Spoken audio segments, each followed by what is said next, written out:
Anteriormente, Victor se frustrou com a escola, mas depois descobriu que era um estudioso nato. Ele se tornou designer praticando, músico autodidata e aprendeu o básico de eletrônica e luthieria para seu próprio uso e para ajudar quem precisasse. No entanto, não conseguia ganhar dinheiro. Depois de optar por se profissionalizar na música, começou a dar o máximo de aulas que podia, mas por não ter diplomas e certificados, não conseguia bons ganhos como professor, apesar de ter vocação. Ele também trabalhava em estúdios, operando áudio com muito bom gosto e fazendo manutenção em equipamentos e instrumentos. Além disso, tocava exaustivamente em bares e shows. Victor achava tudo muito corrido, mas naquelas atividades encontrava muito aprendizado e aquilo o fascinava. No seu bairro, era muito mal falado por pessoas que nada sabiam de sua vida. Victor só aparecia ali para dormir ou para ficar em casa, estudando e praticando. Seus irmãos evitavam ser associados a ele e seu pai alimentava essa situação, reclamando dele para os amigos vizinhos. Ninguém reparava em seu desenvolvimento artístico, nem sua mãe, nem mesmo ele.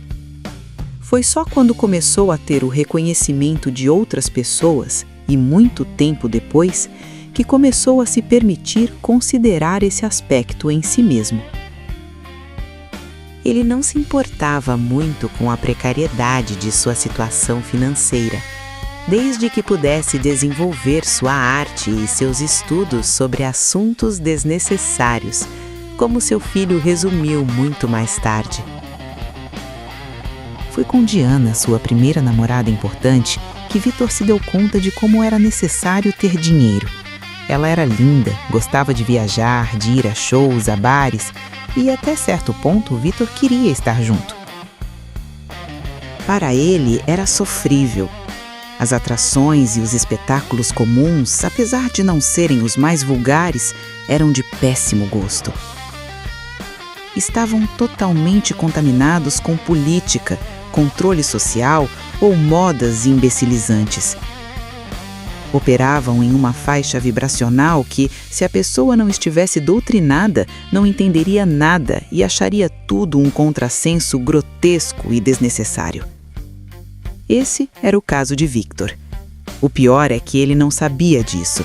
Apenas sentia um desconforto muito intenso, inegável, mesmo sem saber explicar a si mesmo e muito menos aos outros. Cheio de dúvidas sinceras, ele se tornava alvo de todas as pessoas manipuladoras. Sua atenção estava sempre à frente de seu ego. Ele não sabia manipular nem bajular. Se tentasse conversar sobre esses sentimentos, se tornava o chato. Ninguém mais compartilhava desses sentimentos. Sem perceber, Victor já tinha desenvolvido um mecanismo de autocensura, mas que precisava ser constantemente atualizado, por estar sempre sendo testado por novidades que apareciam pela frente. Seu velho problema de desafiar a autoridade sem perceber só se agravava conforme a vida social se desenvolvia. Acontecia muito de Victor perceber sabedoria e autoridade em pessoas simples e até mesmo naquelas que viviam em condições precárias. Enquanto isso, o comportamento de pessoas investidas de falsa autoridade, exigindo respeito, lhe parecia até engraçado. Até que aprendesse a lidar com isso, teve muito prejuízo e correu até perigo. Mesmo depois de aprender a disfarçar esse sentimento, nunca deixou de tê-lo. Ele sempre conseguia ler o script por trás do papel que pessoas falsas desempenhavam em sua frente. Por não assistir à TV, Principalmente aos domingos, quando a lavagem cerebral era avassaladora, Vitor começava a semana alienado. Ele não sabia da piada idiota do programa humorístico, amplamente comentada no escritório. Não acompanhava as atualizações do esporte que eram exploradas pelo resto da semana. Não conhecia o novo sucesso apresentado no programa de calouros ou a pseudonovidade pseudocientífica do programa de variedades do domingo. Um cidadão não poderia viver desprovido dessas informações, fundamentais para as melhores práticas sociais da época e do lugar. Era assim que vivia Victor. Sem saber, sofria de cólicas cerebrais. A cada coisa errada que diziam ser certa, a cada coisa feia que diziam ser bonita, a cada coisa deprimente que diziam ser divertida, sua sombra interior aumentava. A cada opinião que não podia dar, a cada coisa com que tinha que concordar, era mais um golpe. A unanimidade era devastadora. Só Vitor pensava diferente, mas não percebia com clareza. Ele apenas se frustrava. Percebia que tudo poderia ser melhor, mas não se atrevia a dizer mais nada. Só não entendia o abismo entre ele e os outros. A essa altura, Diana o cobrava, perguntando o que ele pretendia fazer de sua vida.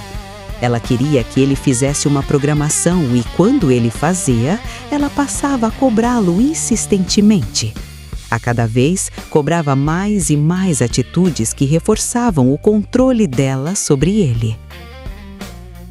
Provavelmente pelo seu modo de se expressar na vida, Vitor atraía pessoas controladoras.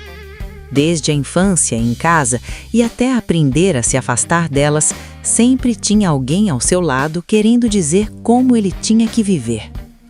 Em sua ingenuidade, atribuía a si todos os defeitos que os outros apontavam a seu respeito. Ele queria atender aos anseios de Diana, que só cresciam a cada concessão, mas sua voz interior sempre falava por último, e Vitor acabava sempre deixando-a frustrada, esquecendo de algum compromisso, chegando atrasado, enfim. Um dia, marcaram um encontro em uma estação de metrô, perto de onde Victor havia se mudado recentemente para morar com colegas músicos. Victor chegou no horário, mas Diana não estava lá, o que pareceu estranho, pois ela costumava chegar sempre antes. Vitor então ficou esperando-a em um canto, fora do fluxo intenso de pessoas.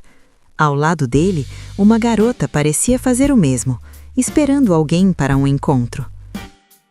Depois de mais de 40 minutos em um espaço restrito e alguns olhares cruzados, apesar de tímidos, Vitor e Rebeca acabaram conversando. Eles constataram que estavam na mesma situação. Seus pares não tinham aparecido. Era um fim de tarde. Eles foram a um bar próximo e conversaram muito.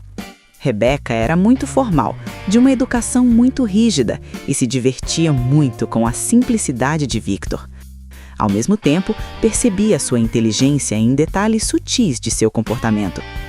E ele, por sua vez, se admirava em ver como Rebeca era leve, generosa. Ela achava graça e via valor em tudo o que ele falava. E realmente ele gostava de assuntos que agregassem, e isso não a incomodava, como acontecia com os conhecidos de Victor. Pelo contrário, ela achava curioso que um rapaz tão simples tivesse um conteúdo tão rico. Enfim, concluíram que foi uma noite muito legal. Trocaram números de telefone e Victor voltou para casa com uma sensação nova. Pela primeira vez, alguém tinha sido tão desarmada, tão receptiva e tão respeitável. Isso para Victor, que havia sido forjado à base de rejeição, competição, inveja, intrigas, era como um ar novo em um ambiente saturado. Algo que foi muito bom saber que existia. No dia seguinte, quando encontrou Diana, percebeu que agora havia um abismo entre eles. Victor percebeu o quão desnecessário era o teatro a que se resumia aquela relação. Não que estivesse se apaixonado por Rebecca, mas, por intermédio dela, descobrira um novo espaço mental e emocional dentro da própria cabeça, onde se poderia ser mais autêntico com um pouco mais de conforto. Nesse dia, Diana rompeu seu relacionamento com Victor. Segundo ela, ele não lhe dava a importância devida e também não tinha futuro. Apesar de conhecê-lo em cima de um palco, agora não suportava vê-lo tocando com outras garotas o assistindo. E além do mais, aquilo não dava dinheiro, e parecia que isso não o incomodava. Apesar de essa relação não ir bem havia muito tempo, foi uma surpresa para Victor esse rompimento. Uma mistura de alívio com tristeza lhe assaltou. Sem que percebessem, no período em que ficaram juntos, seus desenvolvimentos se deram em dinâmicas tão diferentes que ao final nem se conheciam mais, nem a si mesmos, e menos ainda um ao outro. Victor percebeu que seu sonho de se tornar músico profissional era, na verdade, um pesadelo. Por sorte e pela vontade de fazer a própria música, seu processo foi demorado o suficiente para perceber que, se continuasse como seus colegas, teria que aceitar um rótulo que o prenderia àquele estereótipo assumido no início da carreira, o que seria, artisticamente, equivalente a uma gaveta em um túmulo disponível, e que só depois de morto em sua essência, o artista poderia ser útil ao mercado. O empresário, o atravessador, agora era o artista. Antigamente, de um lado, havia um público aberto a coisas diferentes. Do outro lado, artistas querendo criar. Mas no meio entrou um intermediário que diz quem acontece e quem não acontece.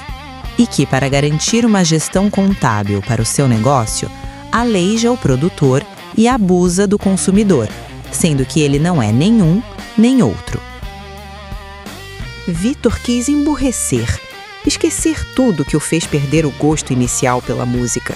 Queria fazer outra coisa, poder voltar a ouvir música por e com prazer, o que, como profissional, não fazia havia muito tempo. Já havia algum tempo que estudava programação e outras coisas com a tecnologia da época. Foi então que pensou: vou fazer uma faculdade e vou mudar de profissão. Vou trabalhar com tecnologia. Afinal, é a coisa mais avançada que há no momento. Deve ser o máximo programar. No próximo capítulo, Victor vai terminar os anos de escola que faltam e vai para a faculdade, pois nessa época o preço dos estudos já estava mais acessível e haviam caído juntamente com o nível de ensino, que nunca havia sido bom naquele país.